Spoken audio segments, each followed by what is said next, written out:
maka cocok satu bulan.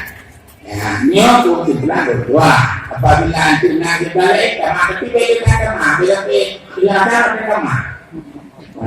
Maka apabila seseorang meninggal di luar kampung atau daerah, maka kali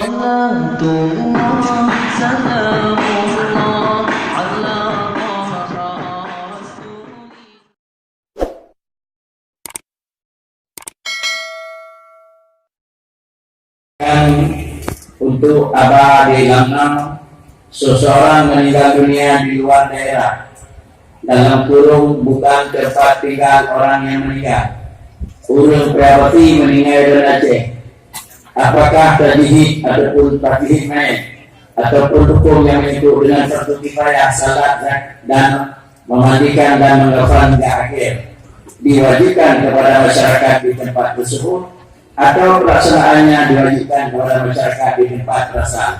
Meninggal kurung minoi privasi mana payah berangkat pergi mengisi minopoli yang mana sambil meyuk, atau dia yang boleh dia mendam. Mungkin hanya akan dijawab oleh Abi di Jomto. Mohon kami memberi jawaban. Karena abang lo anak tadi. Karena dia tapi tak masalah.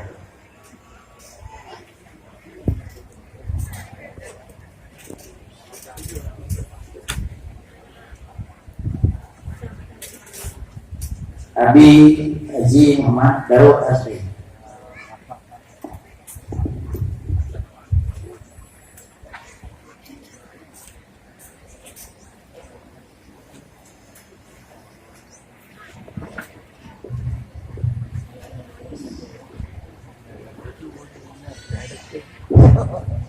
Assalamualaikum warahmatullahi wabarakatuh.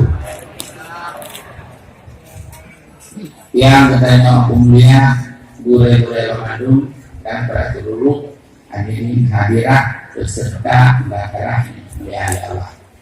Nyo bate kapon dua kapon ni.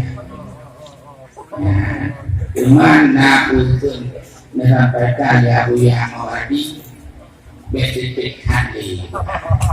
Semoga ada nanti itu bukan itu ada di kita. Teman dan tengok ya.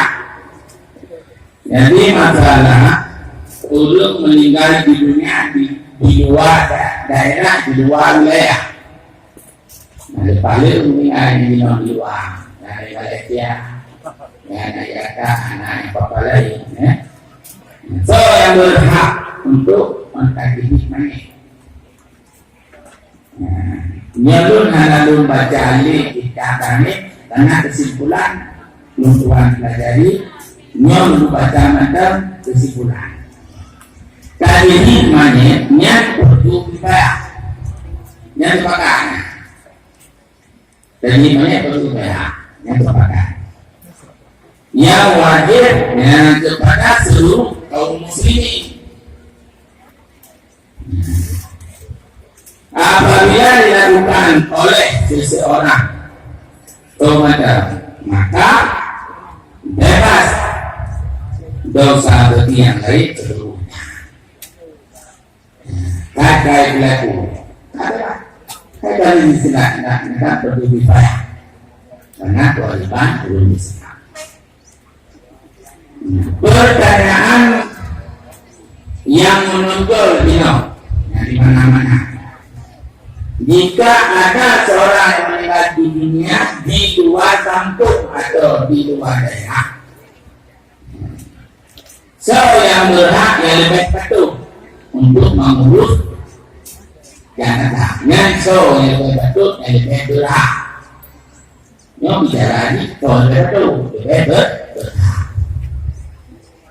Di antara jawaban kita bahwa sebagaimana yang terdapat di dalam kitab Al-Maqalid dari Syekh Zakaria Al-Ansari, nah, soal kitanya kewajiban tajihid mayit adalah berlaku untuk umum, bukan harus dikerjakan oleh keluarganya, akan tetapi dasar anjuran yang ditujukan kepada keluarganya. dulu dari keluarga kita jatuh lagi sampai jatuh nggak tengok karena keluarga nah disebut dalam kitab Nazar Bahiyah karya aja sementara dalam kitab Mu'nimuhkan karya Habib Asal ini disebutkan bahwa biaya dari banyak yang diambil dari tirta kata peninggalan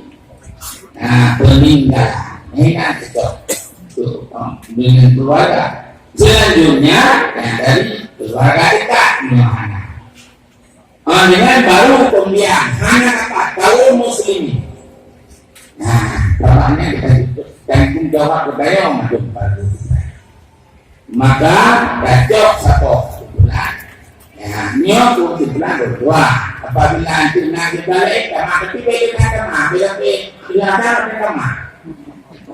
maka apabila seorang meninggal di luar kampung atau daerah maka tadinya jenazahnya itu diwajibkan kepada masyarakat setempat. Wallahu a'lam. Assalamualaikum warahmatullahi wabarakatuh. Ini adalah